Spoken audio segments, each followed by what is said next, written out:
하나님 감사합니다. 저희의 모든 삶 속에서 함께 해주시고 이 시간 예배로 하나님을 만나게 해주시니 감사드립니다. 주님의 높으심과 완전하심을 고백하며 이 시간 온전히 주님께 시선을 드리길 원하오니 우리의 마음을 인도해 주옵소서. 저희가 누리는 일상 속에서 기쁨과 만족을 경험케 하시고 건강을 허락해 주시니 감사드립니다. 또한 고통과 괴로움, 연약함 가운데 두시고 왜일까? 라는 질문 후에 하나님께 나아가게 하시며 저희를 더욱 사랑하시고 계심을 느끼게 해주심도 감사합니다. 우리의 작음을 알고 주님의 크심 앞에 모든 것을 내려놓길 원하지만 쉽지 않습니다. 주님께서 저희 손을 잡아주시고 첫걸음을 떼는 아기처럼 한 걸음씩 주께 나아갈 수 있도록 인도하옵소서. 주님께서 한 사람 한 사람 각자에게 주시는 한 말씀이 우리를 살리시며 자유롭게 하십니다. 이 시간 이경재 목사님을 통하여서 우리에게 기대하시는 한 말씀을 각자가 듣게 하옵소서. 내일을 알 수 없는 상황 속에 던져진 삶 살아가는 저희들입니다. 주님 더욱 의지하고 서로를 위해 기도하며 축복하고 오늘도 말뿐인 감사일지라도 저희들의 입술로 뿌리게 해주시옵소서. 깊은 탄식 속에 오늘도 예배에 참석치 못한 성도님들과 가정들 더욱 복되게 하시고 마음의 치유와 가정의 회복이 이루어지게 하옵소서. 우리를 위해 주께서 기도하시듯 중보의 기도 자리로 저희를 이끄소서. 날마다 조금 더 주님의 자녀다워지게 하옵소서. 모든 염려를 기도로 바꾸실 주님께 감사드리며 예수님의 이름으로 기도드립니다. 아멘.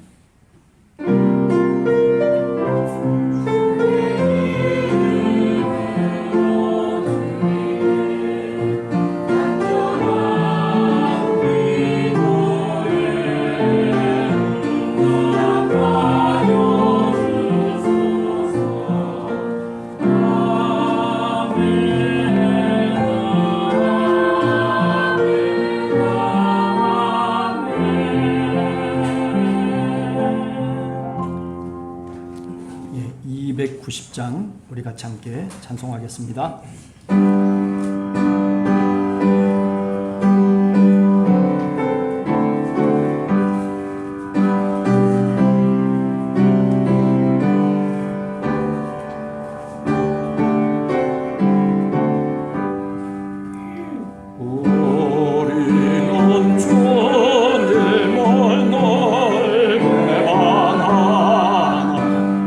주의 손 여전히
누가복음 7장 11절에서 17절 말씀 봉독하겠습니다.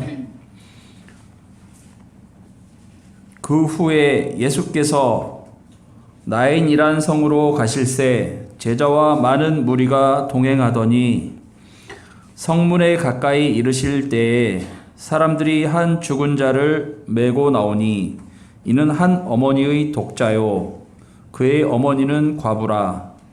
그 성의 많은 사람도 그와 함께 나오거늘 주께서 과부를 보시고 불쌍히 여기사 울지 말라 하시고 가까이 가서 그 관에 손을 대시니 맨 자들이 서는지라. 예수께서 이르시되 청년아 내가 네게 말하노니 일어나라 하심에 죽었던 자가 일어나 앉고 말도 하거늘 예수께서 그를 어머니에게 주시니 모든 사람이 두려워하며 하나님께 영광을 돌려 이르되 큰 선지자가 우리 가운데 일어나셨다 하고 또 하나님께서 자기 백성을 돌보셨다 하더라. 예수께 대한 이 소문이 온 유대와 사방에 두루 퍼지니라.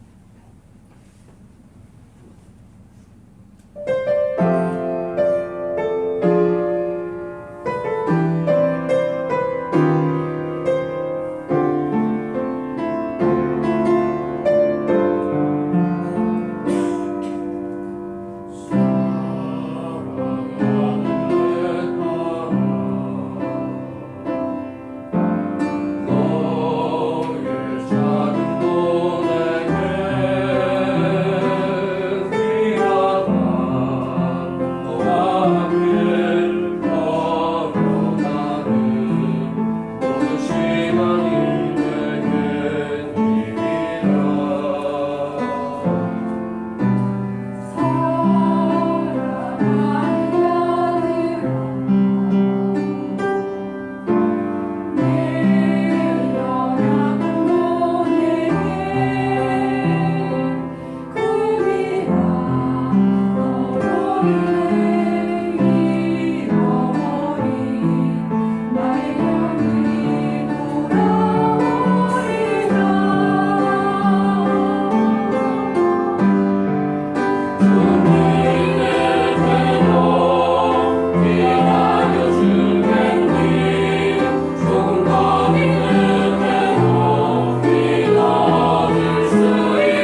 말씀은 우리가 너무나 잘 아는 말씀입니다. 누가복음 7장 11절에서부터 17절까지 말씀. 이 나인성에 한 과부가 살았다는 거죠. 네. 이 나인이라고 하는 지리적인 위치는 어디냐면 갈릴리 지역의 아주 남부 지역입니다. 변두리 지역이죠. 근데 그 나인이라고 하는 그 성에 살고 있었던 한 과부 여인에 대한 이야기입니다. 저는 오늘 이 말씀을 읽으면서 한 두세 가지 초점을 이렇게 생각을 해봅니다. 일단 제일 먼저는 우선 어머니, 그 과부이신 어머니의 심정을 한번 공감해 볼 필요가 있다라고 그렇게 생각을 하고, 그 다음에 두 번째는 지금 시신이 되어서 동네 사람들이 메고 가는 한 청년의 입장에서 또 한번 생각을 해볼 수 있지 않을까. 그리고 그 마지막은 우리를 찾아오신 예수님의 모습, 우리를 어떻게 찾아오시는지에 대해서 한 번 더 우리가 생각을 해보려고 합니다. 사실 오늘 이 과부 어머니라고 하는 것 자체가 상당히 우리들에게 던져주는 메시지가 사실은 있습니다. 어머니가 눈물을 흘리고 어머니가 통곡을 하고 있습니다. 그런데 아직도 믿기가 싫은 거예요. 내 아들이 내 곁을 떠났다는 것을 믿기가 싫은 거예요. 죽음의 사실이라고 하는 것을 내가 받아들이기가 싫은 그 어머니.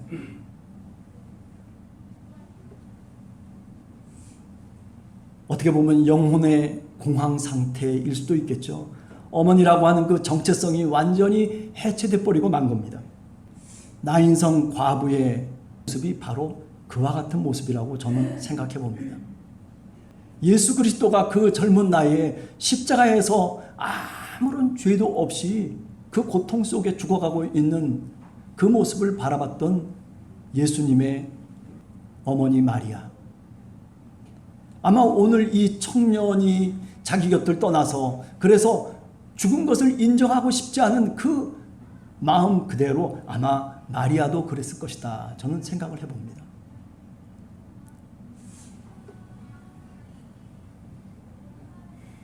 그 십자가 아래서 마리아가 통곡을 하고 또 통곡을 하고 울었을 것이라는 그런 상상을 우리는 충분히 해볼 수가 있습니다. 지금까지 의지하고 기댔던 아들이에요.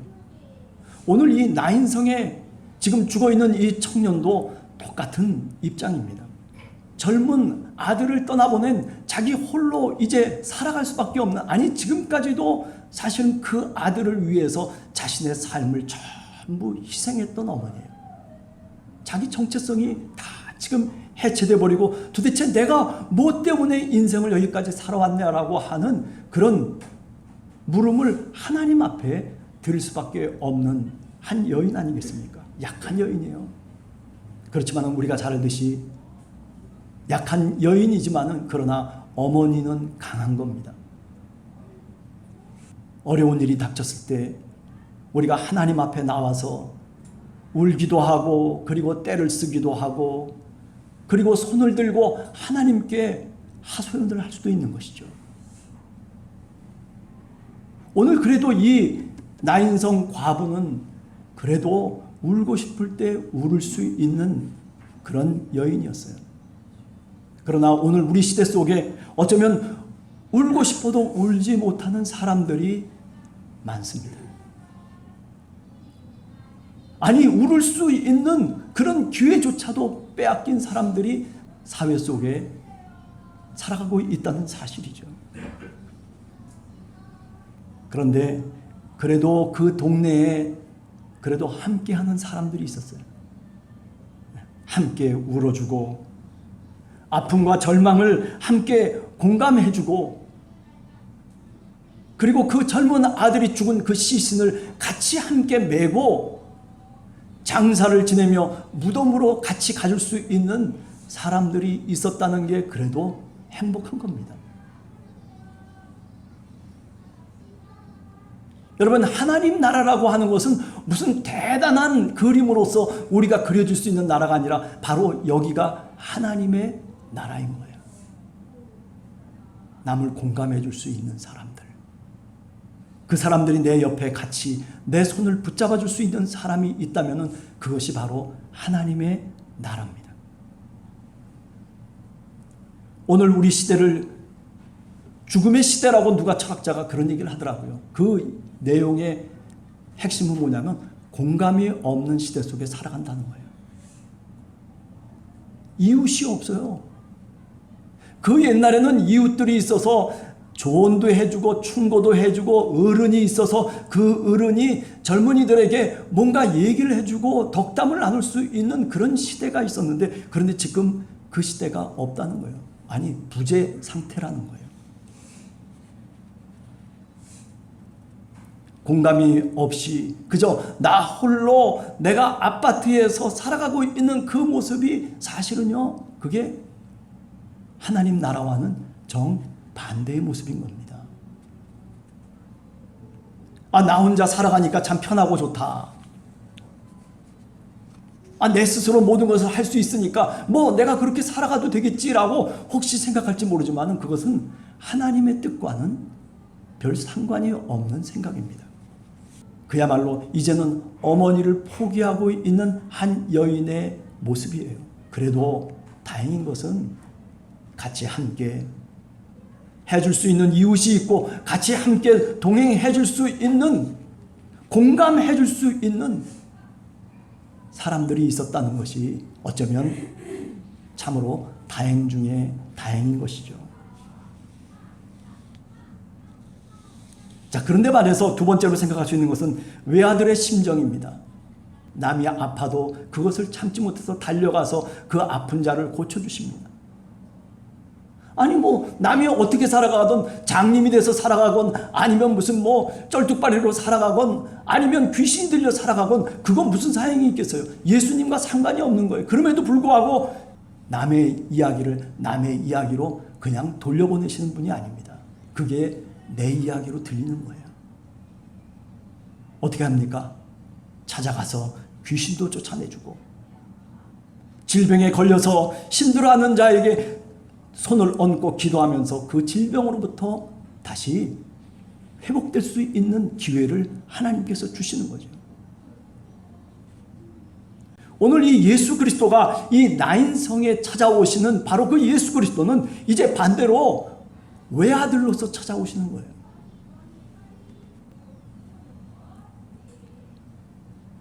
아니, 오늘 이 본문에 나오는 이 젊은 청년이 이름이 무엇인지는 알 수 없지만, 그러나 홀어머니 과부를 돌봐야 하는 그 외아들의 심정은 또 어떻겠습니까? 아니, 예수 그리스도가 그 어머니 마리아를 돌보기 위해서 몫으로서 일평생 살아가는 그 모습을 우리가 한번 옆에서 상상을 해볼 수가 있습니다. 남편을 일찍 여인 한 여인이었어요. 오직 한 아들만, 이 죽은 청년, 이 아들만은 자신의 삶의 소망으로 삼고 자신의 삶의 의미로 삼고 사실은 지금까지 살아왔던 거 아니겠습니까? 그 과부의 아들은 그 어머니를 얼마나 잘 이해했겠습니까? 어머니의 마음을 헤아릴 수 있었어요. 어머니의 아픔도 헤아릴 수 있고, 어머니의 눈물도 헤아릴 수 있고, 어머니의 그 사그러져가는 그 모습을 왜 그 아들이 이해를 못했겠습니까? 예수님의 이야기를 잠깐 해보면 우리가 요한복음 2장의 가나 혼인잔치의 이야기를 하지 않습니까? 예수님의 어머니 마리아가 말도 안 되는 부탁을 합니다. 야, 지금 이 혼인잔치에 포도주가 떨어졌어. 아니, 뭐 포도주가 떨어졌다는 게 어떻다는 거예요? 그런데 자신의 아들 예수에게 달려와서 어머니가 말씀하는 거예요. 어머니, 제가 할 수 없어요. 제 때도 아니고요. 제가 그런 거 할 수 있는 사람도 아니에요. 그런데도 불구하고 어머니는 아들을 믿고 있는 거예요. 무조건 믿는 거예요.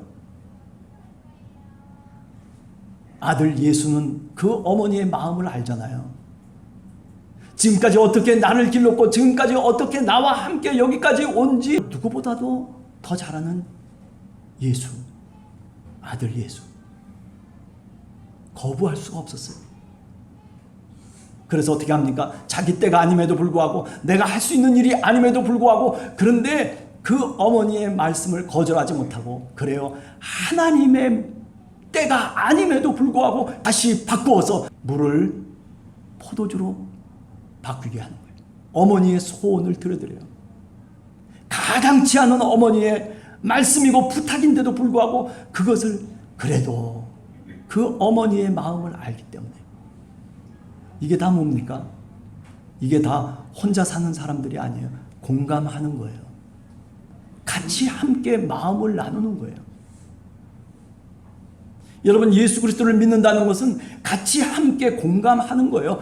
싫건 좋건 나쁘건 그게 어떤 일이건 선하건 악하건 그 모든 것들을 같이 함께 공감하면서 그러면서 서로 마음을 기대며 살아가는 모습이 바로 뭐냐면은 오늘 이 예수를 따르는 사람들의 모습이 아닐까라는 생각을 다시 해보게 됩니다. 아니, 그것뿐만 아니죠. 예수 그리스도가 십자가에 달려 돌아가실 때에 그 십자가 위에서 죽으시는 그 외아들이 어머니를 바라보면서 뭐라고 얘기합니까? 요한복음 19장 26절에 보면 그 어머니가 울고 있고 그 어머니가 가슴이 찢어지는 그 모습을 바라보면서 그 십자가 위에서 그 아픔을 참아내면서 오히려 그 어머니에게 말씀을 하고 있습니다. 어떤 말입니까? 여자여 보소서 내가 당신의 아들입니다. 이게 예수님 바로 당신의 마음이죠. 심정이에요. 죽는 그 순간에도 홀로 있는 그 어머니, 과부인 그 어머니를 가슴에 품고 죽어가고 있는 예수 그리스도의 모습. 우리가 어떻게 그 모습을 벗겨낼 수가 있겠습니까? 그러면서 제자들에게 부탁하고 있습니다. 그 십자가 위에서 제자들에게 뭐라고 27절에 얘기하고 있습니까? 보라, 네 어머니다. 제자들에게 어머니를 부탁합니다. 요한복음 19장 27절에 보면 그래서 그 제자가 자기 집에 그 어머니를 모셨더라 라고 그렇게 요한복음은 우리들에게 말씀하고 있습니다. 여러분, 예수 그리스도의 마음이 어떤 마음일까요? 바로 이렇게 외아들의 심정인 거예요. 다른 사람에게, 아니 어머니에게 또는 자신의 제자들에게 그리고 자신을 따라오는 모든 사람들을 향해서 같이 함께 공감하고 같이 함께 아프고 슬퍼하고 웃고 즐기고 같이 함께 기뻐할 수 있는 그 마음, 그게 바로 예수님의 마음입니다. 오늘 주님께서 이 나인성 과부를 찾아오시면서 이제 말하고 있습니다. 이제는 더 이상 울지 말라. 어머니, 이제는 더 이상 울 필요가 없습니다. 왜 그렇습니까? 어제는 혹시 어머니가 가슴을 치면서 울었을는지 모르지만 이제 내 아들이 죽었다고 그렇게 가슴을 찢으면서 울었을는지 모르지만 그러나 이제 내가 왔습니다. 이제 어머니 더 이상 울지 마십시오. 바로 그 마음 속에 부활의 능력이 있는 겁니다. 그런 마음을 통해서 부활이 나오는 겁니다. 부활은 아무렇게나 입으로 고백한다고 나오는 부활이 아니에요. 그런 마음 속에서 부활이 심겨지고 그런 마음과 그런 공감하는 그런 심정 속에서 결국 다시 살아나고 다시 일어설 수 있는 능력이 태어나기 시작하는 거죠. 다시 찾아오기 시작하는 것입니다. 오늘 이 나인성 과부의 이야기는 바로 그 외아들의 심정을 갖고 찾아오신 예수 그리스도를 우리들에게 잘 말씀하고 있습니다. 여러분, 어느 곳에 하나님 나라가 있습니까?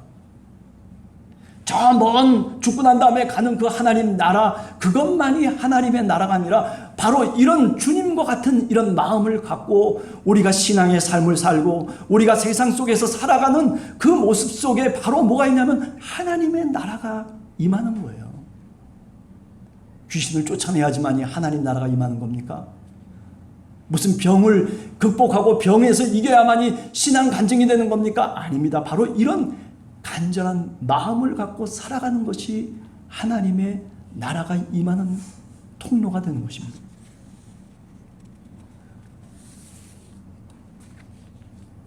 어머니 더 이상 이제는 울지 마세요.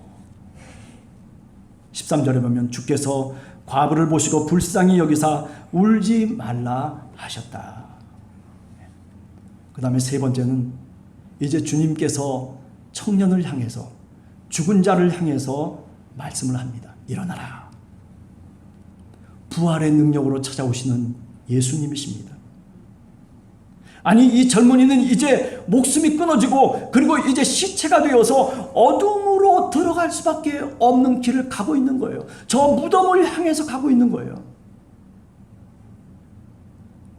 이 젊은이만, 이 청년만 무덤을 향해서 가는 겁니까? 아닙니다. 우리 모두가 다 어쩌면은 무덤을 향해서, 지금 저 죽음의 골짜기를 향해서 우리는 지금 걸어가고 있는 입장에 있는 사람들이에요.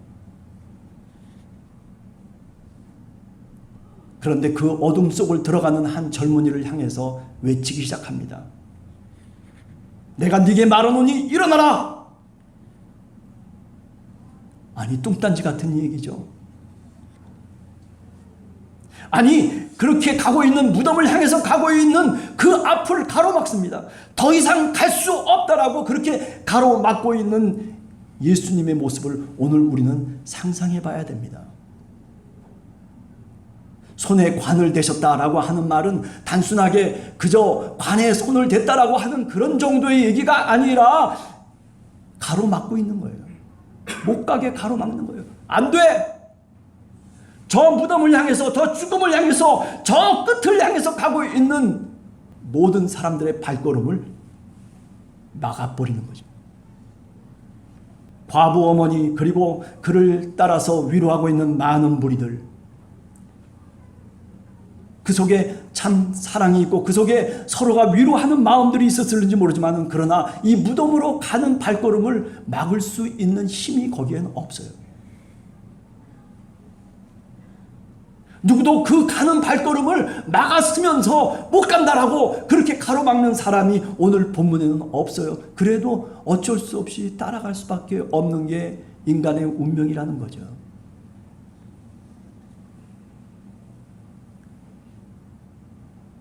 누가 그 길을 막습니까? 바로 예수 그리스도가, 부활의 주님이신 예수 그리스도가 그 길을 가로막는 겁니다. 안 된다는 거예요.